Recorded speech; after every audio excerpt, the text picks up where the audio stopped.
Hello. Today, for our first lecture, we're going to be talking about America. But we're going to be talking about America before the arrival of Europeans, before there were even colonies here. We're going to be talking about Native America.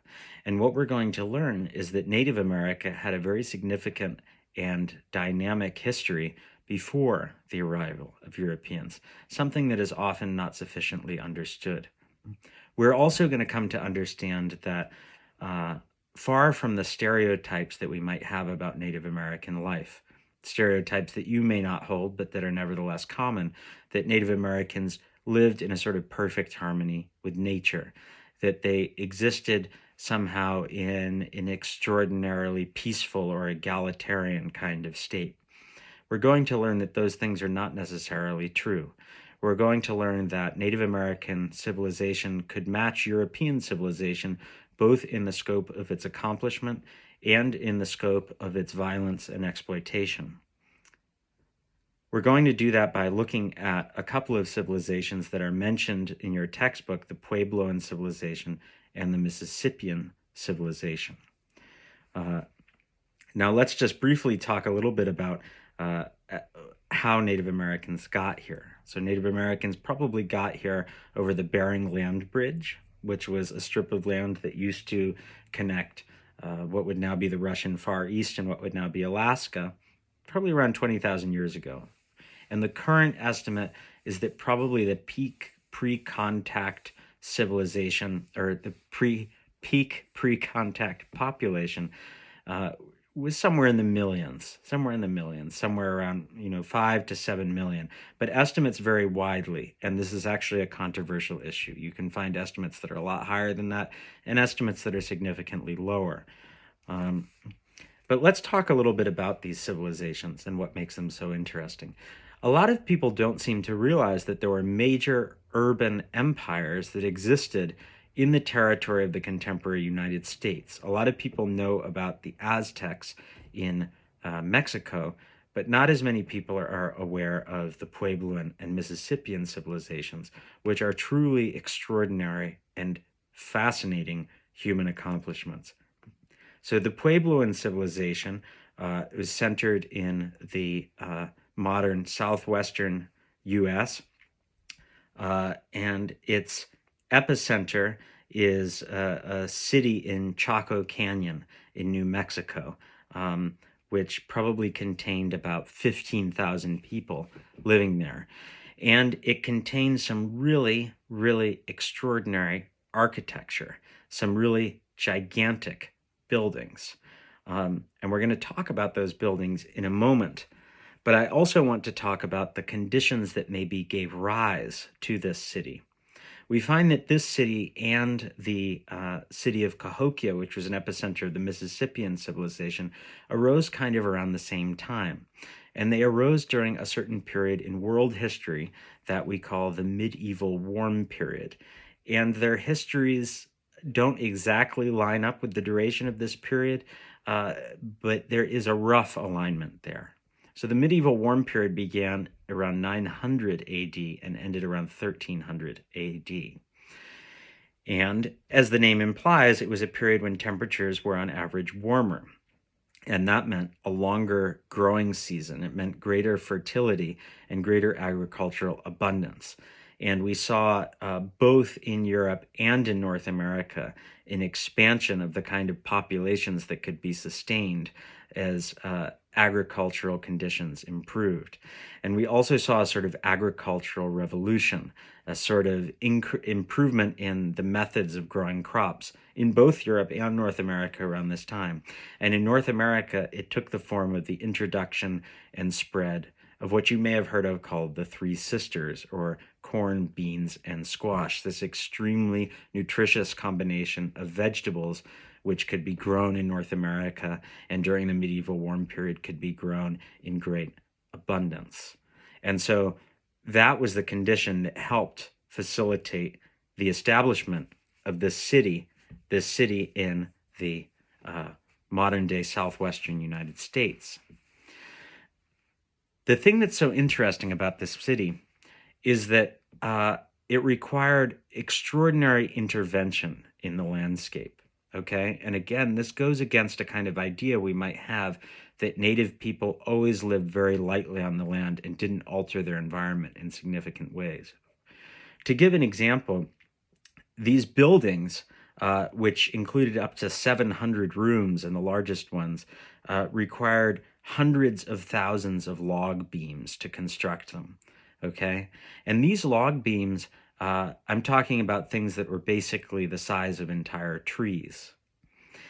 And you've got to remember that this is in the desert. It's in the desert. So there aren't a great abundance of large trees in the immediate vicinity of the city. So they probably have to come from maybe up to 50 miles away sometimes. Imagine dragging hundreds of thousands of trees 50 or more miles in order to construct these massive edifices. And another factor of it being in the desert is, of course, you need sophisticated irrigation systems in order to get the water necessary to grow the corns, beans, and squash necessary to sustain this urban population. So you're seeing a major intervention in nature, in the landscape, in order to produce this urban civilization. And you also are seeing probably a pretty ruthless kind of labor exploitation. Who do you think is carrying these hundreds of thousands of massive trees over 50 miles? Probably not volunteers.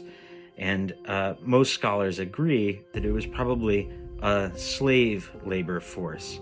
And the idea that this was a society with slavery, or at least some profound forms of inequality, is reinforced by the fact that we have these very, very large buildings, which are often called great houses, and many more much smaller buildings. And these very large buildings seem to contain substantial stores of wealth, including goods like turquoise that are imported from a great distance. And we don't see those kinds of stores of wealth in the smaller homes. So we have an indication that this is a pretty unequal civilization. And we also have indications that that inequality was probably created and enforced through violence. I'm going to read a little passage from a historian named Daniel K. Richter, who's talking about some of the archaeological evidence for this violence.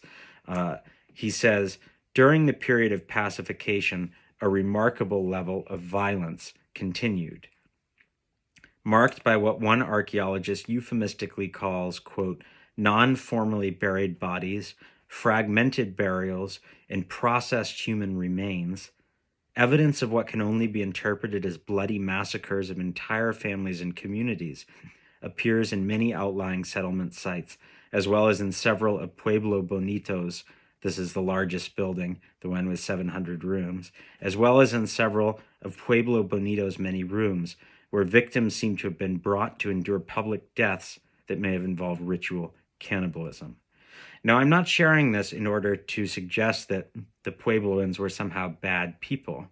As we're going to see, Europeans were more than capable of matching this level of violence. I'm sharing this to show that North America had its conquering empires, just like other parts of the world did. It had its great civilizations, and just like in the rest of the world, those civilizations were often built on a bedrock of violence and exploitation. Let's talk about another great North American civilization of the medieval warm period. This is the Mississippi civilization, centered in the modern day Midwest. Maybe it's something of a misnomer to call it one civilization. It's probably a variety of civilizations that seem to have been built on a similar model. One thing that they had in common is the building of these large monumental mounds, which probably had a ceremonial, sacred significance. I'm going to throw up a few images of these mounds. You can see their extraordinary scale. You can see how extraordinary their design is. In some cases, for example, we have mounds that are made to resemble, for example, a snake when seen from above. Think about the kind of fascinating effort of planning that must have been made in a time when you couldn't actually look at things from above, like in a helicopter, to design and build a piece of construction that looked like that. again, it probably involved a lot of labor that wasn't necessarily secured under the freest circumstances.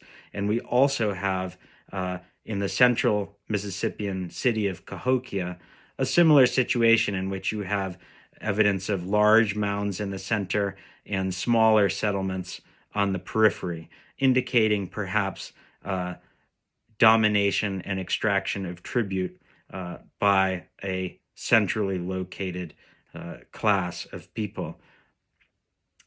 And we also have that indication from burials, just like we do in the Puebloan civilization. For example, to quote Daniel Richter again, the corpse of one elite Cahokia man not only was placed on 20,000 shell beads carefully arranged in the form of a bird, but was buried next to 53 ritually executed young women. Analysis of the victims' remains reveals they were poorly nourished and had been born elsewhere, telling markers of captivity and enslavement. So, both of these civilizations would collapse before the period of contact, before Europeans arrived. Uh, we know that the Chaco Canyon Puebloan civilization collapsed during the medieval warm period. Cahokia probably a little later, but they were both gone around the end of the medieval warm period. Around the end of the medieval warm period, they were fully collapsed. The people had scattered and reconstituted themselves in simpler, smaller scale, more modest societies. Now, the reason that they collapsed, there are a lot of theories, and in fact, you can find a lot of sort of wacky late night History Channel Ancient Aliens type stuff about this, but it probably had something to do with environmental overexploitation, with the fact that these people were building societies that required vast resources and that exceeded the resources that were available in the places where they were built. Again, somewhat countering the stereotype that all native people at all times always lived sustainably or in some kind of perfectly natural way. They were as capable as other people of having great ambition, and sometimes ambition that outstripped the capacity of the land, just as we do today. But the medieval warm period ended in 1300, and the end of the medieval warm period probably does have something to do with why we didn't see the recreation of civilizations like that in the territory of the modern US before the time of contact. It meant that there was going to be, when we have the advent of what we call the Little Ice Age that comes after the medieval warm period, which, as it sounds like, means that things got a lot colder, the growing season shrunk, and the kind of abundance that gave birth to these urban civilizations is going to be reduced. So that most likely has something to do with why we didn't see these kinds of civilizations in the modern United States after the collapse of these two great ones.